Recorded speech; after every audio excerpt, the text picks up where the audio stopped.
The Rosen Report, sports like never before. Brought to you by Gooch Live and Paramount Sports Management. Here's Rosey. Hey, welcome to episode number 3. Brady Leibold on number 1, Brent Sopel on number 2, and one of my favorites, the guy who actually got me to play the way I needed to play to win a gold medal with my teammates in Torino in 2006, the great Jamie McGuire. We're going to do that. It's going to be fun. It's going to be a real good show. But first, as we start all Rosen Reports, it's another Rosie's Rant. And this one is dear to my heart, man. You know what? I've done some broadcasting. I've worked the sled games for TSN. I've done the World Championships for the CBC. I've worked for the IPC. But guys, you got to do me a favor.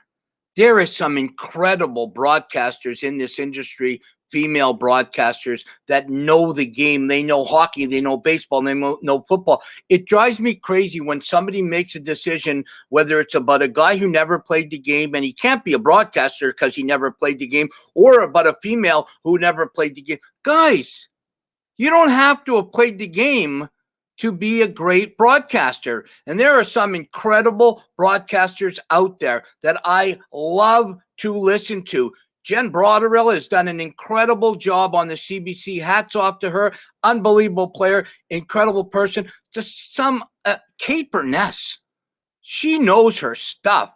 When you're talking about football, I'll put up against anybody with her football knowledge. So I'm asking everybody out there, come on, it's 2021. You're going to turn the TV on. You're going to turn the radio on. You want to listen to a great broadcaster. Let's end it there. A great broadcaster is a great broadcaster, no matter what. Male, female, trans, it doesn't make a difference. That's it. So let's just listen and enjoy and cut out the nonsense. That's it. Hold on. I got breaking news from Gooch Productions. Gooch, what's going on? No, it's not actually breaking news. I was on with one of our hosts from one of the shows, and he was saying there's a possibility there's issues with the ice in, obviously, in Lake Tahoe. And I know that Jamie McGuire has confirmed there is something going on. So listen, why don't we bring him up? Because I think he's got, what's going on, bud? You know what? I was just told, and I don't have the game on, but apparently they have some ice issues, and they are in between the first and second period right now. And they said they're going to make a decision within 15 minutes whether to continue the game or to cancel it. You know what I'll do, Paul? I'll go back down. Obviously, you do the Rosen Report. Thanks. Great to see you. I'll keep you posted. You know what? I'll come back on when it's announced. Paul, you'll see it on the right-hand side, and then I'll come up at the end just to say goodbye. Hey, Mags, I got to do it before I go. You know, obviously, everybody was talking about, Hutch in Winnipeg, and because, I'm a Jets fan. I loved him in Winnipeg. He's bounced. He went down to Colorado. He's in up here with the Leafs, and everybody, is he good? Talk to the kids. Congratulations, Hutchie. You look fantastic. It is. It's an unbelievable story. And I know Paul and I will probably talk about it a little bit, but I appreciate you saying that. That's great. No, good job, buddy. All right. Thanks, dude. Have a great show, kids. So first, before we get into Hutch and everything else, I know all about you, Mags. You're a massive part of my success. Tell everybody about how Jamie McGuire became McGuire Goaltending, and if when this COVID stops, always want to get back in touch with you. How I started, it's funny. I know somebody that's always on Gooch's show is with Jim Thompson, to be perfectly honest with you. And Jim had a school, Powerhouse Hockey, and they didn't have a goalie guy. And that was 2002 or 2003. And, I started working with Jim for 2 or 3 years, probably. And then eventually got to a point where I could start my own thing. And I moved over to Canlan at York University. And I have been there since 2005, to be honest with you. And, this has been a tough year. We shut down in March, opened a little bit in the summer, but have basically stayed shut down. There are a number of other reasons why I haven't reopened yet. personal issues, family issues.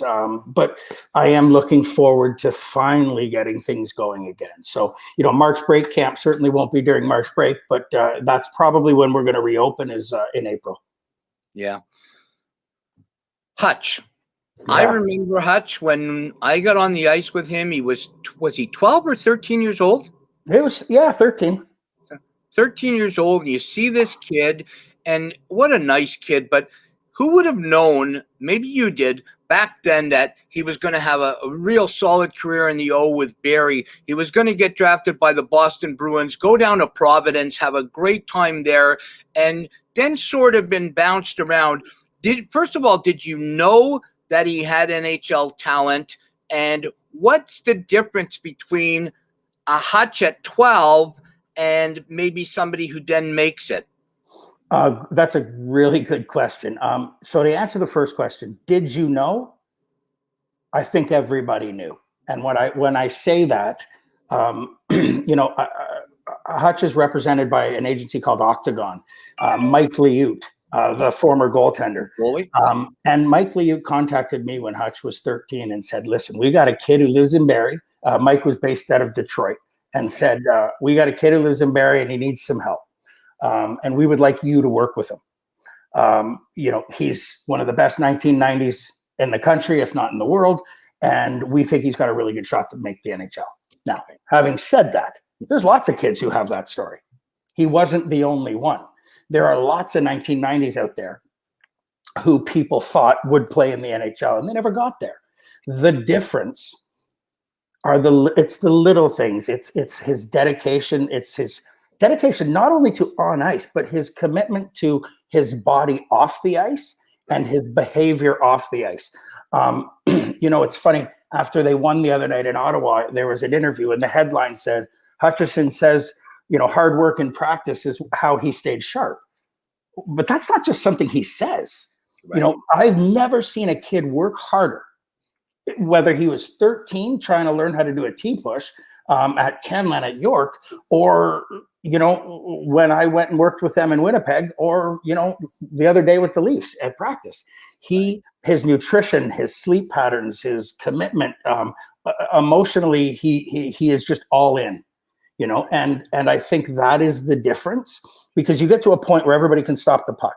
We're all the same. Well, some better than others, but there's a group, and so you make your decisions based on the little things. And that's one of the things that Hutch has under his belt, and he accepts his role. That's the other difference. He's not a troublemaker. If he's going to be third, he'll be third. If he's going to be second, he'll be second. He accepts his role and then does his job when he's asked. Yeah, there's no doubt. The thing that I remember about him is at 12 or 13 or 14, when you brought me in, I was in the heart of my career, getting ready for the Olympics, and he was such a nice, such a polite kid. And believe me, there was some kids there that, weren't 100%.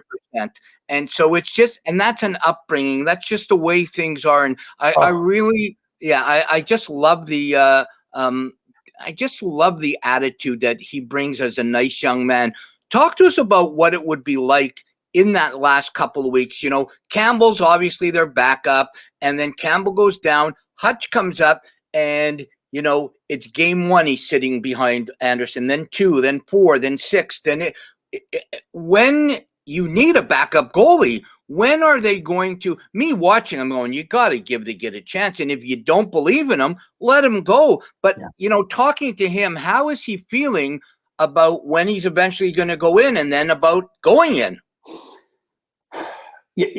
Keep in mind, too, he's got some momentum because he played in Colorado last year. They lost both their goalies. He went in game 5 and won, went in game 6 and won, and then lost 5-4 to Dallas in game 7. So him and Thatcher Demko are the first 2 goalies since Jacques Plante to win their first playoff game as an elimination game. So he's got some momentum. he wasn't even that disappointed. He just kept saying to me, I'm just going to be ready. I'm just going to be ready. And, I said, well, how about this week? You got 3 coming up this week, 3 against Ottawa. Montreal was last week, and we weren't sure if he might go Thursday or Saturday. It never worked out. But you know what? He never took the smile off his face. And he said, well, hopefully next week I'll be ready. I'll be ready. And he was, he was ready. And it's funny. He really likes the Leaf organization. And I can remember last year we were talking and he said, if I have to play in the American League, I don't want to, but if I have to, there's not a better place to play than Toronto because they treat you first class like a pro, and the opportunity to come up and down. He's got a relationship with them. And that's the only reason he re-signed here this year. Yeah, and I wasn't sure what was going on. I was really happy with that finish in Colorado because, if they win Game 7, he moved on to the next round, and he was playing great. And we all know what he can do. So let's just hope that at least he gets that opportunity. I think the one thing, and I talked to Gooch about this, is he had a lot of issues with the fans in Toronto booing him and that. So does that – well, there was times when they can be tough in Toronto, You play great, it's one thing. You let a bad goal, and everybody and their brother who's watching the game in their basement thinks they played in Game 7 in the Stanley Cup final. It drives me crazy. But how does it help Hutch in the fact that there's no crowd, there's no booing?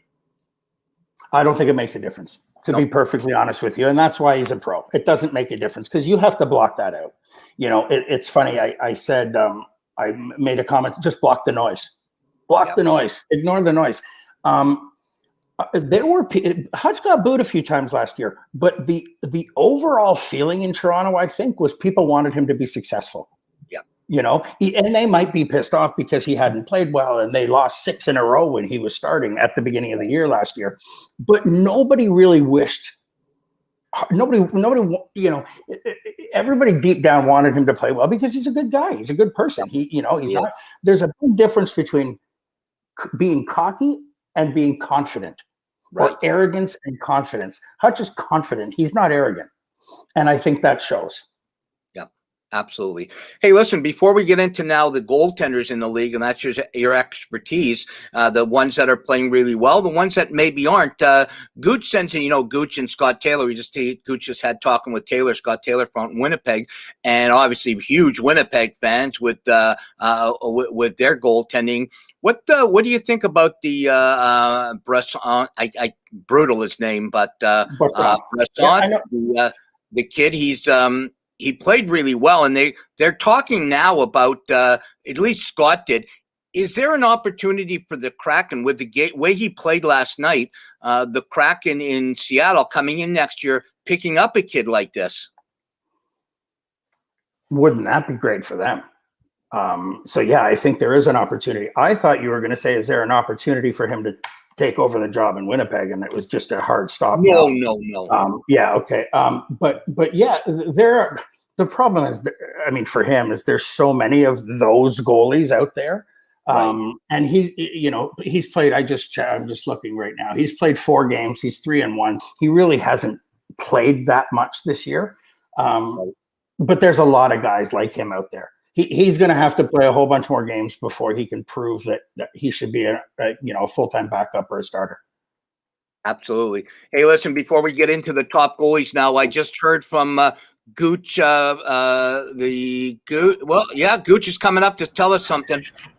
Hey, I don't know if you're watching it. I'm watching it right now, guys. They're rolling tarps over the ice right at this moment. And what they're talking about, it's actually the logos that they're having trouble with. So they were tripping at center ice. If you saw that, there was a green patch. I think it was trees. So somebody said, they're tripping over trees. And they've just announced that they're going to move the game tomorrow to the night game. Obviously, they're having trouble with ice, with the sun. I'm watching it right now. They're rolling the tarps to figure out what the heck they're going to do. Hey, listen, we want it to be, sorry, Paul. Gooch, did they say whether they're going to start the game tomorrow in the second period with Colorado winning 1-0, or are they going to start? No. Sorry. No. Tomorrow's game is going to be moved. Tomorrow's game was, I think it was supposed to be in the afternoon, is being moved to tomorrow night because it gets rid of the sun issue. This is a sun issue. They got beautiful. What are they doing with this game? Are they canceling it? I don't know. I'll keep you informed in that. They've rolled up some tarps to cover it, to allow it. So as it goes on, I'll just. Yeah. The problem, I'll the problem is the logos, and the logos, because they're dark, they attract the sun, so they melt in those spots. Yeah. So they would have been better off to have no logos on the ice. Yeah, Paul, I'll let you know on the right-hand side. You keep going. Okay. Just want to let you know that tomorrow's game has been moved from the afternoon to tomorrow night. Okay, perfect. Thanks. Hey, listen, breaking news from Gooch Productions. We never know what's going to happen here on the new Gooch Productions with Gooch Live at 4:00 and the Rosen Report at 4:30. I'm so excited to have my goalie mentor, the guy who gave me the opportunity to play the way I played, Jamie McGuire from McGuire Goaltending. So talk to us about the goalies that have impressed you so far, Mags. Sure. Listen, let's, at the end of the day, how can we talk about anybody other than Marc-Andre Fleury? He is, of all the goalies that have played more than 9 games, he's leading in every category. He's got, what does he have? A 7-2 record, a .937 save percentage, a 1.56 goals against average. He's leading every goalie in the league. This is his, he started in 2003, 2004. And I did some math today. Since 2003, 2004, he has averaged 53 starts per season. He's played 870 games tonight. Today was his 870th. This guy is a machine. And you know the crazy thing about it is he's supposed to be Robin Leonard's backup. That's what I'm saying. It's unbelievable. And again, he was in the net today. 17 shots against Colorado had today in the first period, and Vegas was only down 1-0. Right. I don't understand how he keeps doing it. That guy is an absolute super guy. One of the, when we did the combines in, I told you about this for the Vancouver Olympics, the men's team, the women's team, and our team and the women's team were set, but the men's team still had 40 guys and 4 goalies, and Fleury was the one guy that watched every one of our practices and came up to me after, and with that French, he goes, I don't think I could play in the sled with the shots at the head. And some guys can, and this from being around all the guys coaching the amputee team for years, when somebody is legit with you and they're talking with you, not at you, they don't see the disability. And he was one of the guys that was like this. He never saw the disability at all. Yeah, no, he's always been a class individual. And again, we talk about the guys with that kind of talent are few and far between. Keep in mind, he was a first overall pick. How many goalies have ever gone first overall? Not many. I don't know the number, but it is very rare. Yeah, DiPietro, I'm not. I don't think Price was a first overall pick. No. I can't think of many other ones. And DiPietro, we all know what happened to him. He signed that big deal, and now he played himself out of the league. But he just does it year after year after year. There's no slowing him down, and he might play 45 games. He's averaged 54 games a year. And his numbers this year. Go ahead.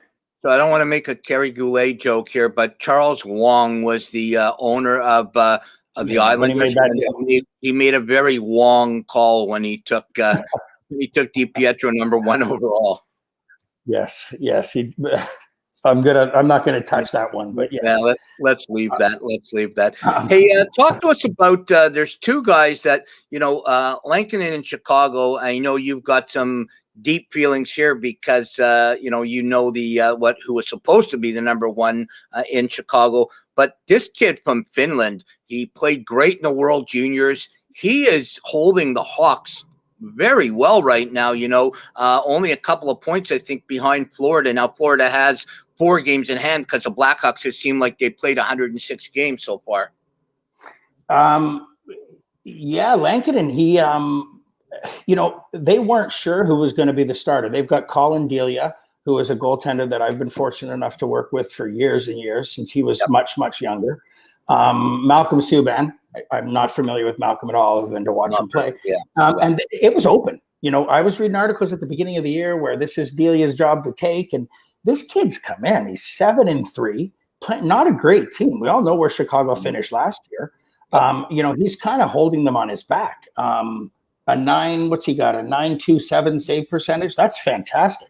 And a 2.43 goals against. This guy has come in there. He has stolen the job. And that's how you become a number one. You know, you come in, you prove you belong.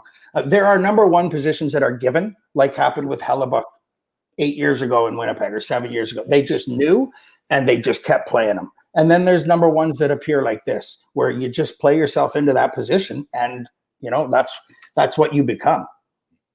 The guy who I love, and I love him personally, is Chris Dreger in Florida. You know, came off of and they weren't 100% sure in Ottawa. He's bounced around, but this kid has taken the number one job from Bobrovsky.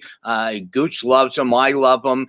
Almost every game they play, I give him a nice little text. Great job, brother. I'm proud of you. He sends me back something. He has played really well in Florida. But the one I want to ask you about, and this is one that baffles me, and you as a goalie coach and just somebody who knows the game from that position very well, what's the situation with Carter Hart?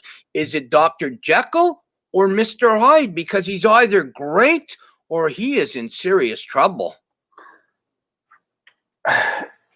He's young.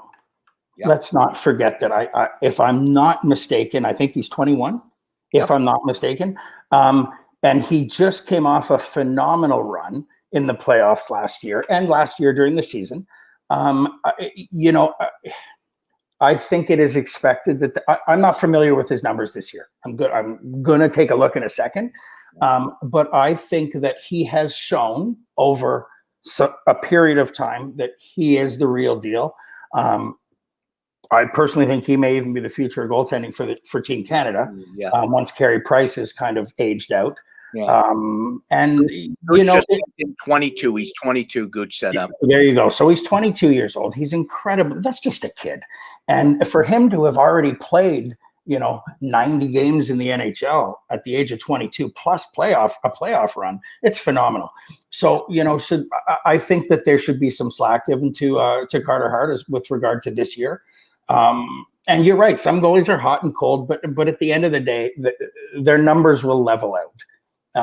And I think that that's just a matter of time before, you know, he starts to play much more consistently, because being a goaltender isn't about a good game and a bad game. It's about consistent games. Yeah.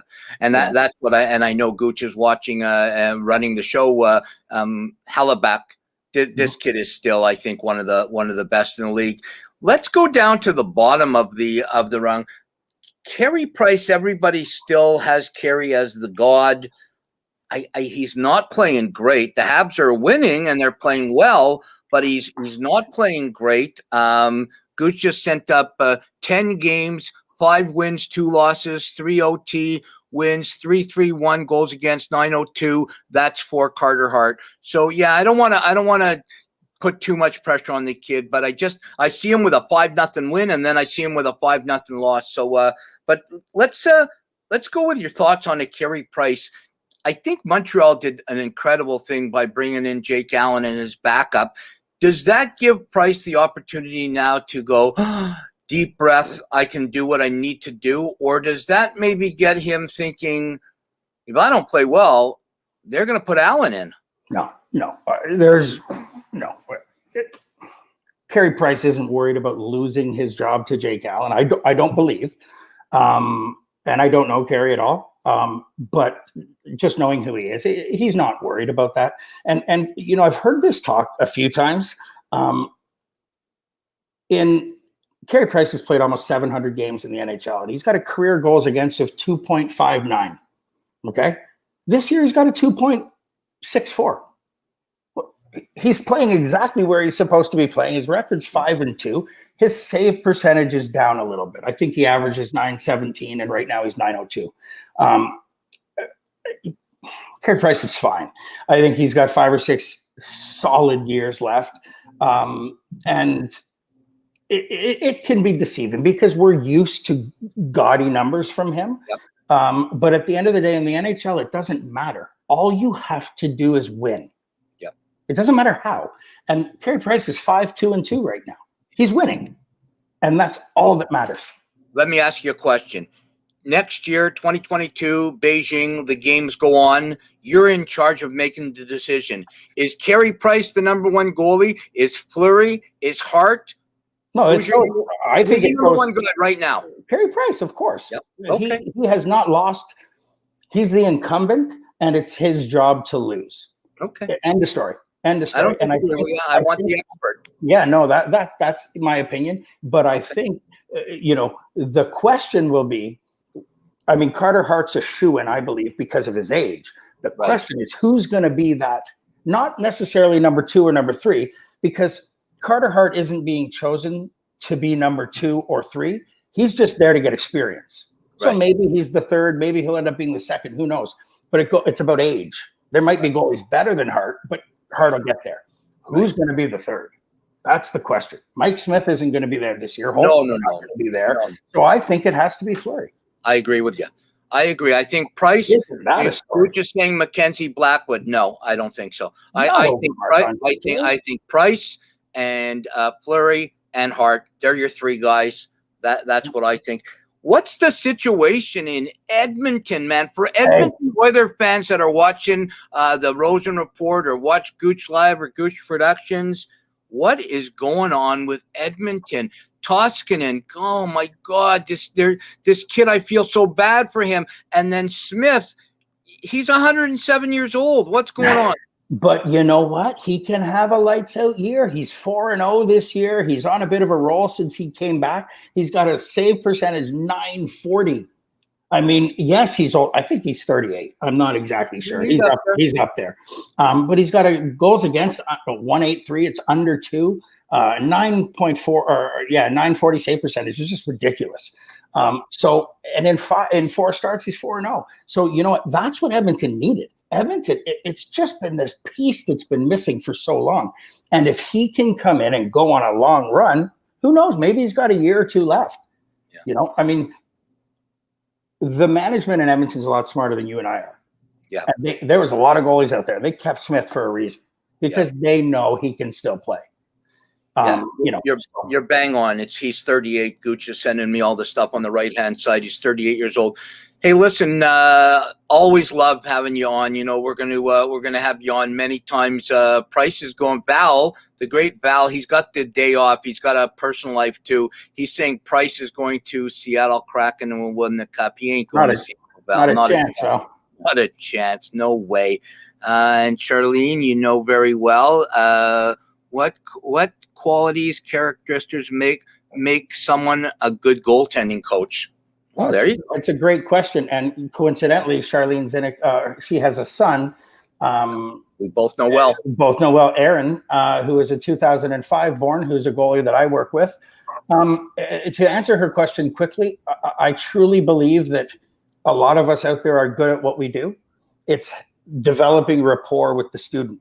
And that's how the student will learn. There are kids that I've worked with, and I think I'm pretty good, but who, they'd rather work with somebody else. And that's okay because our personalities might have clashed a little bit. But if you can develop a relationship with that kid, I think that is, or whether they're in the NHL or playing junior or college or minor hockey, it's about relationships and it's about empowering kids and creating opportunities for them to be succchussful. And I think if you can do that, then you're a good coach, whether it's a goalie coach or a forward or a defense. I agree. Chuck Bassey, who we both know, and is a goaltender. He's got Carter Hart as the first goalie since Carey Price to be at a level, at the same level, mentally strong. He is the future of the Flyers. There's no doubt he's the future of the Flyers. Absolutely. So before we get into and he's right now for sure. Mags, what's your take on Holtby's future? I was going to ask you that too. We could go on forever, and I'll have you again. But what's his with his decline now, because he's not playing well. Yeah, no, he's not actually. He 4-5, save percentage under 9. And who would have thought that Thatcher Demko would be the starting goalie for Vancouver right now? But the whole team hasn't played well. Remember, Braden Holtby's coming from Washington, and they've had a good team for 10 years. So this is the first time Holtby's been in a situation where he's been on a team that hasn't been the powerhouse that Washington has been. But yet Demko has come in, and I mean, his numbers aren't great. I'm looking now 4-7 with a 901. But yeah, I mean, I never would have thought, if you had asked me at the beginning of the year if Demko would play 12 games by now and Hopi only 9, I never would have guessed that. But give Hopi some time. He's a good goaltender. One last thing, and we're going to get into rapid fire. The thing you were on the Rosen Report a long time ago when they did it. That's our ending, our classic ending. We're going to do that. I'll have you back on again to talk goalies. One last thing to people who are watching, whether it's parents watching right now and they've got a young goalie, whether it's a female goalie or a male goalie. I know you work with a ton of great young female goalies.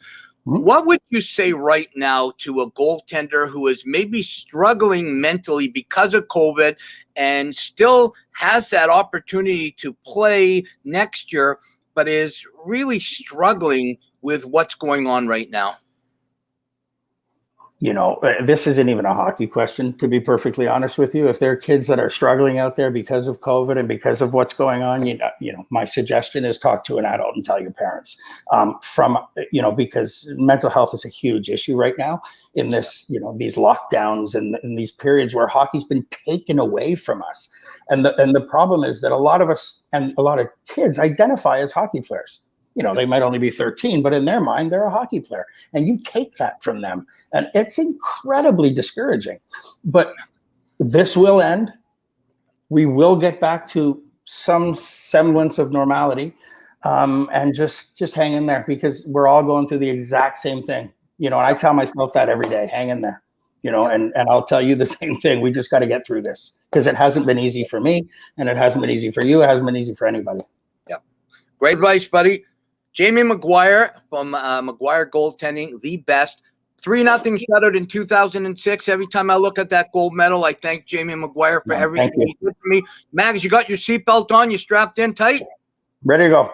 All right. So here we go. Real quick, just give me your answers, right? Favorite movie? Pulp Fiction. Good movie. Favorite band? U2. U3. I'm 50 years old. Yeah, I know. I'm 60, almost 61. Favorite food?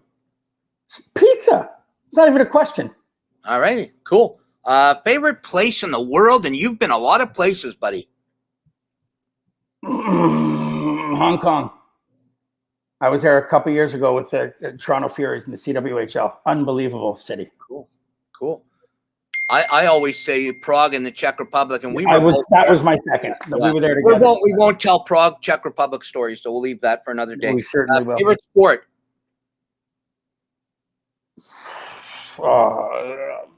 Statistically, baseball. To watch hockey.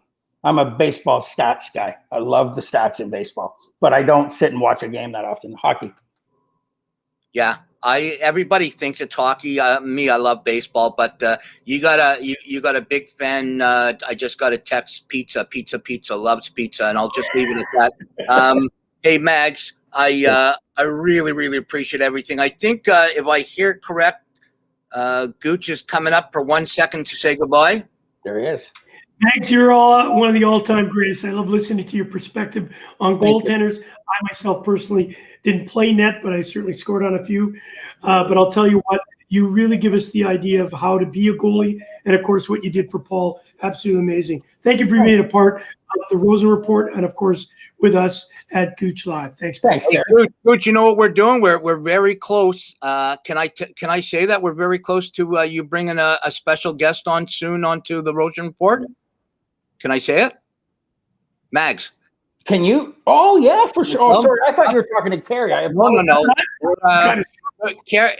Mags is working some magic to get Michael Hutchison on the Rosen. We'll get Hutch on one day next week.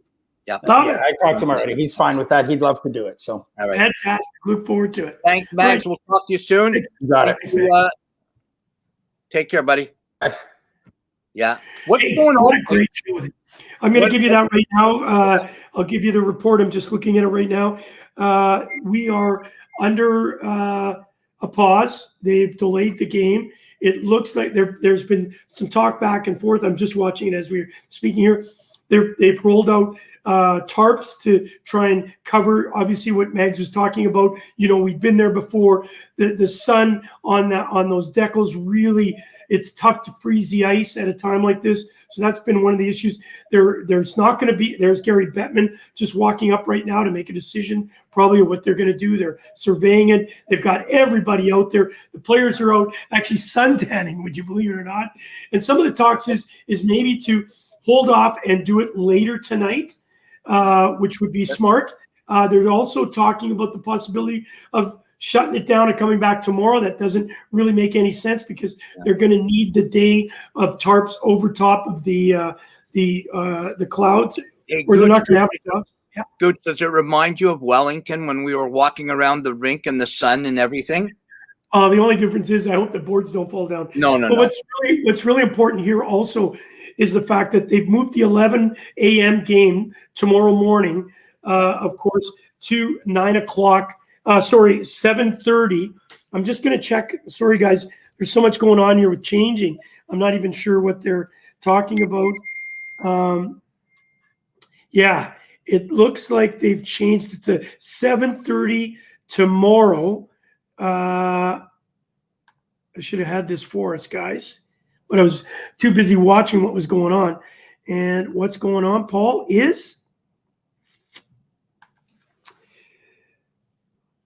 they are going to 7:30 p.m. tomorrow night, Eastern Standard Time. The Flyers against the Bruins. Right now, it's what's going to go on with Vegas and Colorado. It's 1-0, of course, in the first period. There are 2 periods to go. If you saw the picture right now, Paul, all you would see is an ice with 2 big, huge tarp areas covered up. They've got all the ice crews out there working. Obviously, Paul, you were there. You've seen it. You understand it. It's players. It's absolutely players' safety that comes first. Yep. They will not do anything that won't allow players to have any kind of injury, obviously, and certainly they don't want to put a blemish on the NHL. Listen, we all know these things are really tough to pull off. They're doing a phenomenal job. The scenic view is kind of like what I got in the back here. It's probably the same temperature. Yeah, you know what? And the number one thing you said is injury and safety to players. Can you imagine Nathan McKinnon going into the corner and breaking his ankle? They just can't. They can't do that whatsoever. Well, yeah, and Paul, you know what? It's really not. The problem areas, of course, is that we've had this before. They're making a decision just a few minutes. Maybe we'll hang on. People want to hang on with us. Gary Bettman is right there. Val has just found out that they will probably move the game to later today once the sun goes down. That's being talked about right now. They're about to make a decision in a few minutes, so we'll hang in there. Gary Bettman is out with the boys talking. But where the problem areas are, guys, is where they lay piping. Let's talk about this. As you know, you and I are both, you help lay some of the pipe. What happens is they put a sand base. They've obviously got a wood base, a subfloor underneath. They then start putting in these pipes. I don't know if they're using polyurethane. They're talking to Gary Bettman as we speak right now. Maybe I'll turn it on if you don't mind. Yep, for sure. Appropriate to continue this game at this time. Some of the players wanted to continue playing. Other players were more concerned, and I felt, as the Players Association and everybody in hockey operations, and most importantly the ice makers, the most prudent thing to do was to discontinue the game now. But we're going to pick it up at 9 o'clock tonight. All right, this is breaking news. Look at this. I didn't get a call. I just got it. I'm watching TV. Now. All right, good. Val's phoning us to let us know. Here's what's going on, guys. Yep. It has been decided by Gary Bettman. They're making an announcement on NBC. It's the Sun. Obviously, as you know, as I was explaining to you, they lay the pipes. They put coolant through it. It's 9 o'clock tonight, guys, that the game is going to continue. It's going to give them a chance to, hang on, it's Gary Bettman. Hey, listen. No, stop calling me. All right, listen. Gooch Productions is pretty damn good if we got Gary Bettman calling you. Well, no, he's actually on the microphone. I'm just listening to him. What's really important to understand, as you would know, they have big, huge chillers. They're putting it through. They have to bring the ice down anywhere from, that coolant is. We use a thing called glycol. I'm not sure the system here, but what happens is it brings it down about minus 18 degrees. Obviously, what they're having is the sun is beating down on it. It's not the consistency of the ice. It's where the logos are, because when they lay the ice down, they put a base floor down. They get maybe a half an inch, roughly. Again, don't quote me because I'm not speaking for the NHL. I'm speaking more for Jeff Amaral and the great group, Ice World, and of course, Everything Ice do these for us over in Australia. So, Paul, what's happened is that they've got the base, so it's strong, it's frozen. What happens then they have to put the logos in. It's either paint or they use a decal, and that decal doesn't take the same consistency of freezing, right? Yeah. So you can just imagine they've only got like less than a quarter of an inch, maybe max a half an inch of ice on top of it. And you know how tough these guys are when they put that skate in, and there's any type of inconsistency with the freeze, Paul, they're taking it out. Oh, absolutely. And if that skate catches that decal, you're going to break an ankle. Absolutely. All right, it is breaking news. Val is, he was trying to do it. He's doing it now. I know. Thanks, buddy. Obviously, you're making us look good. But Gary Bettman's right in front of me. I'm watching the TV. Paul is kind of, what the heck is going on? But I think for all the viewers, it's kind of neat to know. We'll do a little bit of a wrap up here. But Val, you're the best. I'll tell you. Thank you. I told him you were actually Gary Bettman. So let's just keep that one going. Okay. We postponed away games because of sun glare, but this sun, and we're about 6,000 feet altitude, so okay, it didn't help things. You know what's also, it's fantastic to hear.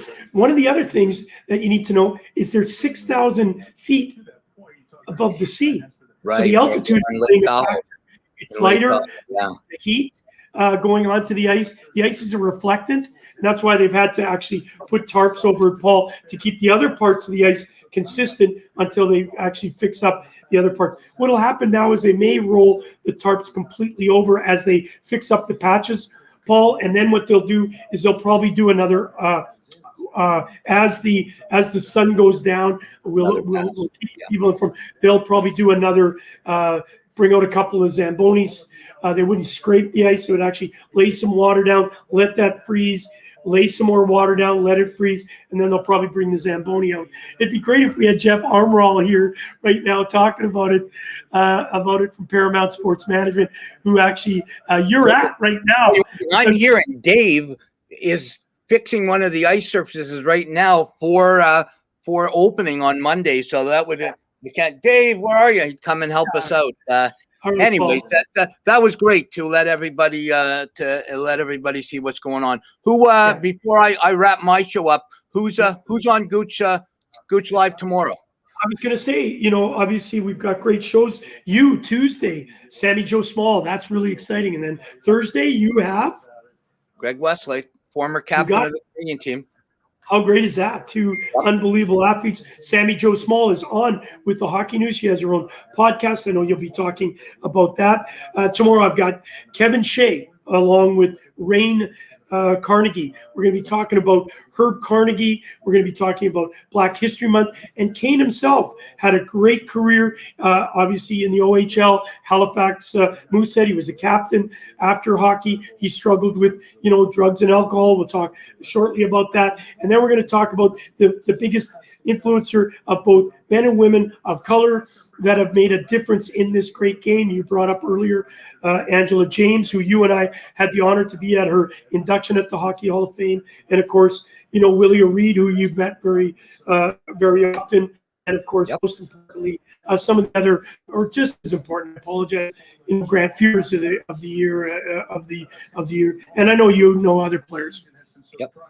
Yep, absolutely, 100%. Looking forward to watching the show tomorrow. And what they've stated just now, as we wrap it up, the game has a cutoff time of 12 midnight tonight. Obviously, that's Eastern Standard. They can go at 9 o'clock, obviously, which will be Pacific, but they will shut the game down if they can't. They only need to play 2 periods. You got it. Hey, and Monday, Rick Natras joins us. It's going to be a great show. All right. Absolutely. Thank you, Paul, for letting me be a part of it. I know you're going to do the wrap up. The Rosen Report. Thanks, Gooch. Yeah, hey, this is the thing we love about the new format. We've got Gooch Live and then the Rosen Report. But because of the opportunity we have with Val producing and watching and Gooch in the green room doing everything he does, we have an opportunity to bring you things live as they happen. And this is a great thing today on Gooch Productions to actually show you what's going on in Tahoe, where the game had to be halted for player safety. And we'll come back on tonight. I am so blessed to have finished the first week, third show with the Rosen Report.